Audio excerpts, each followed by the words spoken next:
Welcome back to red TV. NATO North Atlantic Treaty Organization అంటే ఇది అమెరికాకు రిలవెంట్గా America కోసం, తర్వాత అమెరికా ఎలాంటి యుద్ధం చేసినా, ప్రపంచంలో ఎలాంటి ప్రమాదం వచ్చినా కాపాడడం కోసము ఆర్టికల్ 5 అని పెట్టుకొని దగ్గర దగ్గర 40-50 దేశాలని ఒక అమెరికా యూనిట్గా చేర్చుకున్నదే NATO. North Atlantic Treaty Organization అంటే Atlantic Ocean, North Atlantic Ocean, South Atlantic Ocean దగ్గర ఉండే థ్రెట్స్ ని కంట్రోల్ చేసుకోవడం కోసం ఇది ఏర్పడింది యూనియన్. బట్ అది స్లోగా మిలిటరీ ఆపరేషన్ కిందకి వెళ్ళి, మిలిటరీ ఇంపార్టెన్స్, మిలిటరీ ఆలోచనలకు వెళ్ళి అది నెమ్మదిగా స్ప్రెడ్ అవుతూ రష్యా దాకా వచ్చింది. దీనికి కారణంగానే రష్యా ఉక్రెయిన్ యుద్ధం జరుగుతుంది 4 ఏళ్ల నుంచి. దానికి కారణం America and European countries. America ఏం చెప్తే అదే వినేది. అమెరికా వెపన్స్ కొనమని, మీకు సెక్యూర్ ఉంటుందని, యుద్ధంలో మీకు తిరుగులేదని చెప్పి బాగా ఎక్స్పెన్సివ్ ఉన్న అమెరికా వెపన్స్ యూరోప్తో కొనిపించింది. అమెరికా గైడ్లైన్స్లో యూరప్, బ్రిటన్ పనిచేసే పరిస్థితిలో ఉండే. బట్ స్లోగా ఎప్పుడైతే రష్యా ఉక్రెయిన్ వార్ స్టార్ట్ అయిందో, అందులో యూరోప్ నుంచి జర్మనీ, ఫ్రాన్స్, తర్వాత మిగతా దేశాలు పార్టిసిపేట్ చేసిన తర్వాత, వాళ్ళు ఫండ్స్ ఉక్రెయిన్కి ఇచ్చిన తర్వాత, వెపన్స్ ఉక్రెయిన్కి ఇచ్చిన తర్వాత, పుతిన్ ఎదురుదాడి తట్టుకోలేక గడగడ ఉనికిపోయాయి యూరోప్ దేశాలు. అమెరికా ఏం చేయాలని నిస్సహాయ స్థితి జో బైడెన్ హయాంలో.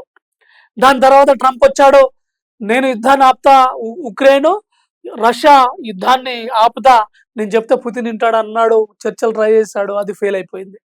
ఆయన ఉన్న యుద్ధం ఆపకపోగా లేని యుద్ధాన్ని తయారు చేశాడు ఇరాన్ ఇజ్రాయెల్ మధ్యలో. ఈ సిచ్యువేషన్ అంతా క్లియర్ గా అబ్జర్వ్ చేసిన యూరప్ అమెరికా మీద ఇరిటేట్ అయింది. ఒక సందర్భంలో America mister Trump especially Europe ని, యువర్ నథింగ్, నేను చెప్తే మీరు వినేవాళ్ళు, మీరేంద్ర నాకు చెప్పేది, అసలు నాటోలో లేదు, మీరు వెళ్ళిపోండి, మీరు పే చేస్తేనే నా armed stock piles, armed equipment, flights, missiles అన్ని నా దగ్గర కొనండి, తర్వాత నేను చెప్పినట్టే వినండి, అట్లయితేనే మీరు నాటో, లేదంటే గెట్ అవుట్ అని చెప్పేశారు డైరెక్ట్ గా. వాళ్ళు పరేషర్ అయిపోయారు యూరోపియన్ లీడర్స్. అక్కడ నుంచి ఎక్కడికి చైనా వెళ్ళారు. చైనా వాళ్ళు అసలు పట్టించుకోలే. అప్పుడు రిలీజ్ అయ్యి మన వాల్యూ ఇంతేనా అని చెప్పి ఎదురు చూస్తున్నప్పుడు ఒక ఆశాకిరణంగా, వాళ్ళు లిబరల్ కంట్రీగా, డెమోక్రటిక్ కంట్రీగా, అందరూ శాంతి కోరుకొని ప్రపంచాన్ని నిలబెట్టి భవిష్యత్తు క్రియేట్ చేసే దేశంగా ఇండియా కనపడింది.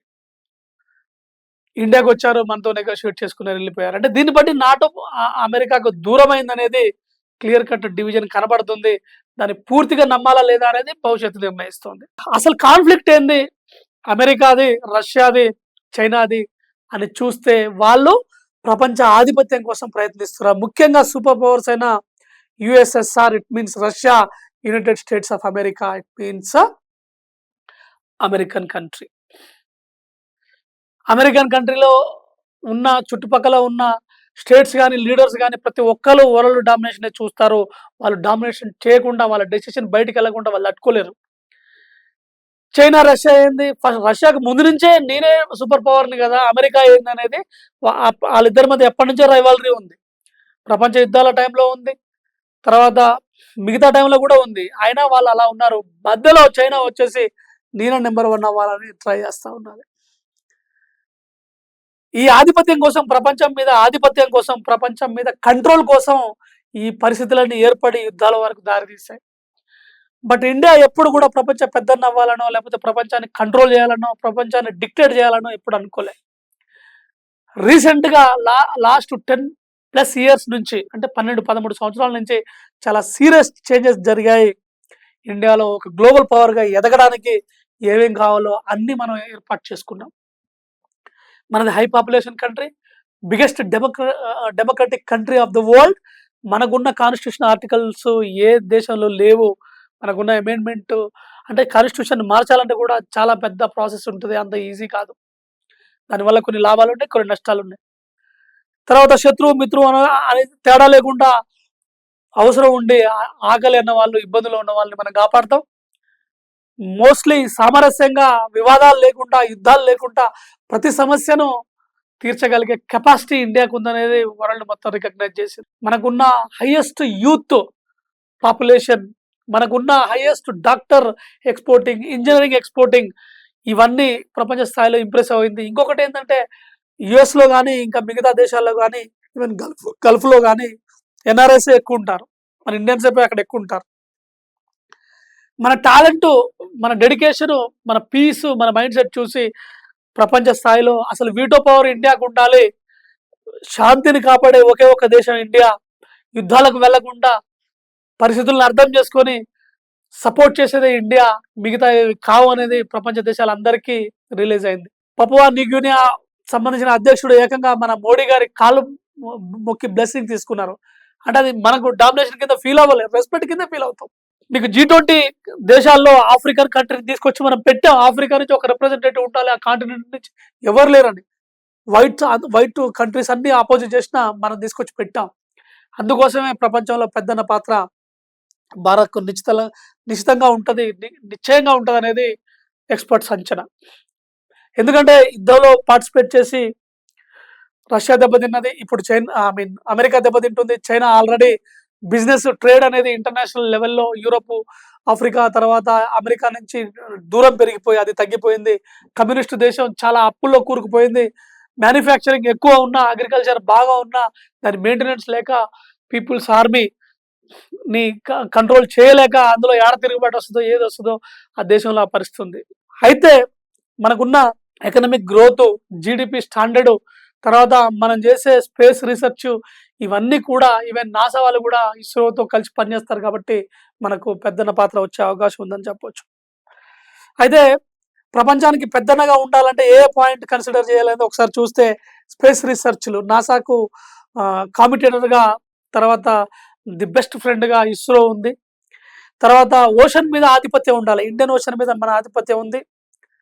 ఆర్కిటిక్ ఓషన్ మీద కూడా మనం రష్యాతో మాట్లాడి కొన్ని సెంటర్స్ ఓపెన్ చేస్తున్నాం. అంటార్కిటికా కాంటినెంట్‌లో మనం ఉన్నాం. పసిఫిక్ ఓషన్‌లో మనం ఉన్నాం. అట్లాంటిక్ ఓషన్‌లో మనది పెద్దగా ఇన్‌ఫ్లూయెన్స్ లేదు. యూరోప్‌ది, అమెరికాదే ఉంది. సో, ఇండియన్ ఓషన్ మీద మనకు మంచి పట్టుంది. తర్వాత స్పేస్‌లో మనకు మంచి పట్టుంది. బార్డర్ డిస్ప్యూట్స్ కూడా మనకు ఉంది పాకిస్తాన్‌తోనే. అది పెద్ద విషయమే కాదు. అది అణుబాంబులేద్దామని చూసినా మనం దాన్ని ఈజీగా డిస్మాంటిల్ చేయగలం. వాడు స్టార్ట్ చేయకముందే వాడు మన సర్వేలెన్స్‌లో ఉంటాడు. ఎందుకంటే అన్నోన్ గన్‌మెన్స్, స్పై ఏజెంట్స్ మొత్తం పాకిస్తాన్‌లో నిండిపోయి ఉన్నది. వాళ్ళని చంపడానికి కాదు, వాళ్ళు చేసే దాష్టికాలను, దరిద్రాన్ని ఆపడానికే మనం ఉన్నాం. ఆ విధంగా చూడొచ్చు. తర్వాత మీకు ఇంటర్ హేటింగ్ థింగ్స్ అనేవి మనకు చాలా తక్కువ. అంటే మనకు చిన్న చిన్న గొడవలున్న పెద్ద గొడవ వచ్చి స్టేట్స్ కొట్టుకొని సిఆర్‌పిఎఫ్ దిగి కంట్రోల్ చేసే పరిస్థితి మనకు ఉండదు. తర్వాత కరెన్సీ వైస్‌గా కూడా మన రూపాయి వాల్యూ నెమ్మదిగా పెరిగే అవకాశం ఉంది. ఎందుకంటే డాలర్ వాల్యూస్ ఆల్రెడీ పడిపోయాయి. ఈ యుద్ధాల వల్ల ఆ మారకం ఏదైతే వెస్టర్న్ యూనియన్ మనీ ట్రాన్స్ఫర్ ఉందో, తర్వాత స్విఫ్ట్ సిస్టమ్ ఉందో, వరల్డ్ బ్యాంకు, తర్వాత ఐఎంఎఫ్, ఇందులో డాలర్ ఆధిపత్యాన్ని తగ్గించడం కోసం బ్రిక్స్ కరెన్సీ ఒకటి ఇంట్రడ్యూస్ చేస్తున్నారు. తర్వాత ఈ యుద్ధం తర్వాత రూబుల్ వాల్యూ కూడా పెరిగింది. ఎందుకంటే పుతిన్ చాలా హ్యాపీగా ఉన్నాడు. ఎందుకంటే ఉక్రెయిన్‌తో జరిగిన యుద్ధంతో చాలా ఇబ్బంది పడ్డాడు. తర్వాత ఇప్పుడు జరిగే ఇరాన్, ఇజ్రాయెల్, అమెరికా యుద్ధం వల్ల ఆయిల్ నీడ్ ప్రపంచానికి చాలా ఎక్కువగా ఉంది. అందరూ పుతిన్ మీద ఆధారపడాల్సిన పరిస్థితి వచ్చింది. ఇండైరెక్ట్‌గా ఇండియాతో కన్సల్ట్ అయినా ఇండైరెక్ట్‌గా పుతిన్ తోటి ట్రాన్సాక్ట్ చేసినట్టే, ఆయన మీద ఆధారపడ్డట్టే అని కూడా మనం చెప్పొచ్చు. యూరోప్‌లో యుద్ధాల వల్ల ఇబ్బంది అవుతోంది. తర్వాత పౌండ్ బ్రిటిష్‌లో ఇబ్బంది అవుతుంది. యువాన్ చైనా ట్రాన్సాక్షన్ కూడా కొంచెం స్లోగా మందగించిందని చెప్పొచ్చు. డాలర్ కూడా తగ్గిపోయింది. రూపాయి వాల్యూ పెంచుకొని, ఎక్స్‌పోర్ట్స్ పెంచుకొని, పీస్ అనేది మెయింటైన్ చేస్తూ వీటో పవర్ తీసుకుంటే ప్రపంచ పెద్దన్నగా అమెరికా ఖచ్చితంగా నిలబడుతుందనేది మనం ఆశిద్దాం. That's all for now. Thanks for watching red TV.